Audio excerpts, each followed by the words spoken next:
오늘을 사랑하는 묵상 시간입니다. 오늘 본문 말씀 이사야서 14장 24절과 25절입니다. 만군의 여호와께서 맹세하여 가라사대 나의 생각한 것이 반드시 되며 나의 경영한 것이 반드시 이루리라. 내가 아수르 사람을 나의 땅에서 파하며 나의 산에서 발 아래에 밟으리니 그때에 그의 명예가 이스라엘에서 떠나고 그의 짐이 그들의 어깨에서 벗어질 것이라. 오늘 본문 말씀 속에 보시면 이 유다와 직접 또는 간접적으로 깊은 관계가 있는 두 나라, 이 아스루와 블레셋의 미래에 대한 말씀들을 우리는 보게 됩니다. 이 아수르와 블레셋은 조금 다른 성격을 가지고 있는 나라였습니다.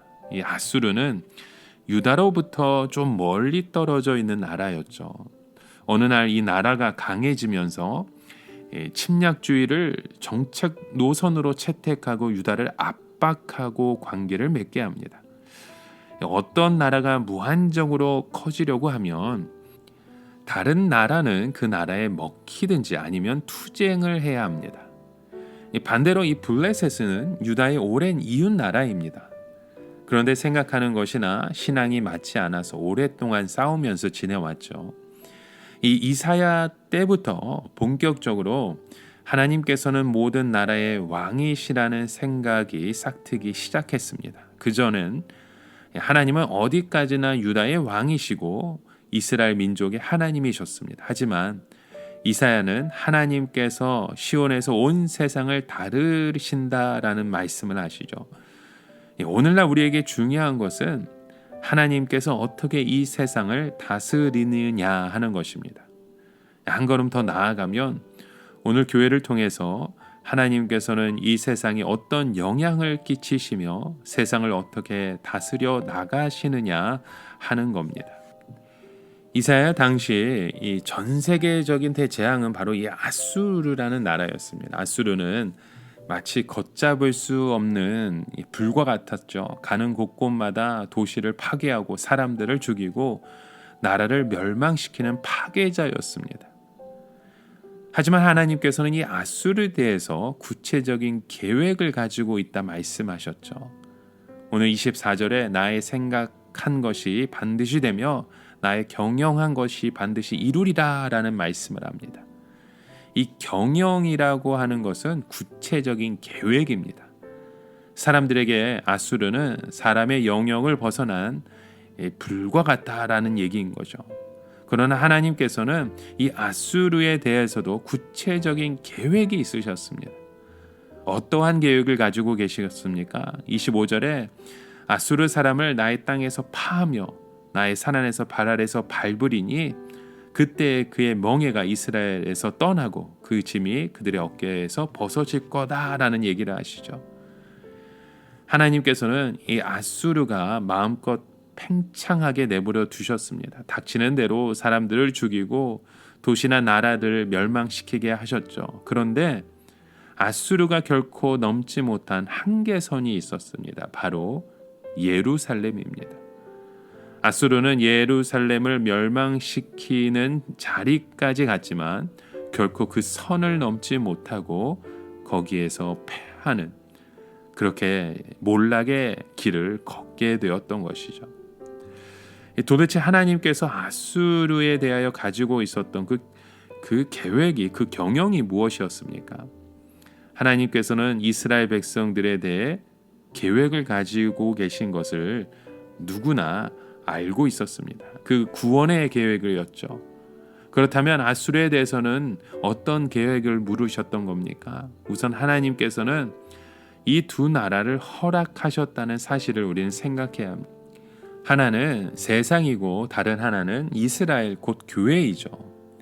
이 두 나라는 각기 다른 기능이 있습니다. 우선 이스라엘의 역할은 죄를 해결하는 겁니다. 죄는 하나님과의 관계에서 발생하죠. 하나님을 인정하지 않고 그 앞에서 교만하게 범죄한 사람들로 하여금 그들의 죄를 고백하게 하고 피의 제사로 용서받게 하는 것이 이스라엘의 역할입니다. 반면 이 세상의 나라의 사명은 악을 다스리는 것입니다. 여기서 악은 죄와는 다른 것입니다. 죄는 하나님과의 관계에서 발생하는 것이지만 악은 사람들과의 관계에서 발생하는 것이죠. 힘과 권세를 이용해서 약한 자들을 핍박하고 물건이나 사람을 빼앗는 것과 같은 것을 말합니다. 하나님께서 정부에 칼을 주신 것은 바로 이런 악을 다스려서 질서를 유지시키도록 하기 위한 것입니다. 하나님께서는 교회에 칼을 주지 않으셨습니다. 교회는 마치 병원과 같은 곳입니다. 병과 싸우는 것이고 누구든지 병원이 중요하던 것을 알기 때문에 그 병원을 지키는 것이죠. 교회도 마찬가지입니다. 교회는 민주주의를 지지하거나 사회주의를 지지하지 않습니다. 오직 이 세상의 죄와 싸우며 하나님과 잘못된 관계를 바르게 치료하는 곳입니다. 이스라엘이 언제나 바른 말씀만 전하고 사람들이 하나님께 죄를 용서받기 위하여 나올 때 그 바른 제사만 집행한다면 언제까지나 존재할 이유가 있는 것이죠. 그러면 아수르는 어떻습니까? 바로 국가가 범죄하고 있는 것이죠.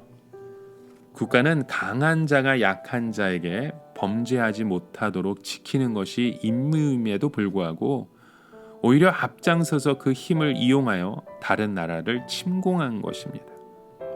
그렇게 아수르는 그 당시 사람들에게 끌 수 없는 불이었고 대재앙이었습니다.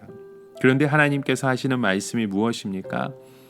아수르에 대하여 계획을 가지고 계시다는 겁니다. 무슨 계획입니까? 나의 땅에서 파하며 나의 산에서 발로 밟는다는 것이었죠. 하나님께서는 아수르를 가나안 땅으로 불러들여서 먼저 이스라엘을 멸망시키게 하신 후에 예루살렘을 공격하다가 끝에는 아수르가 망하게 하시는 겁니다. 결국 히스기야 때 아수르는 예루살렘을 공격하다가 하루에 15만 8천 명이 죽는 비극을 경험한 후에 패망하게 됩니다. 결국 이것을 통하여 하나님께서 말씀하시는 것이 무엇입니까? 이스라엘 백성들의 힘은 자신들의 군사력이나 자신들의 권력에 있지 않다는 겁니다. 여러분, 오늘 우리의 삶 가운데 우리가 지켜야 될 것이 무엇입니까? 바로 하나님의 말씀입니다. 하나님을 두려워하는 것이죠. 하나님을 거룩하게 바라보고 그렇게 살아가는 것입니다. 그럴 때 우리의 삶 가운데 아무리 악한 세력이 다가온다 할지라도 우리는 무너지지 않습니다. 오히려 하나님의 말씀을 통해 하나님의 교회가 굳건하게 세워지는 겁니다. 오늘도 그런 믿음의 삶을 살아가시는 저와 여러분 되시길 주의 이름으로 간절히 축원합니다.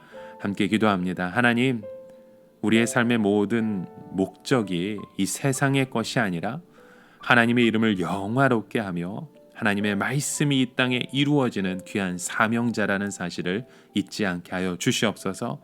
그 믿음의 삶의 모습이 오늘도 우리의 삶을 통해 함께 세워질 수 있도록 인도하여 주시옵소서. 예수님의 이름으로 기도드립니다. 아멘.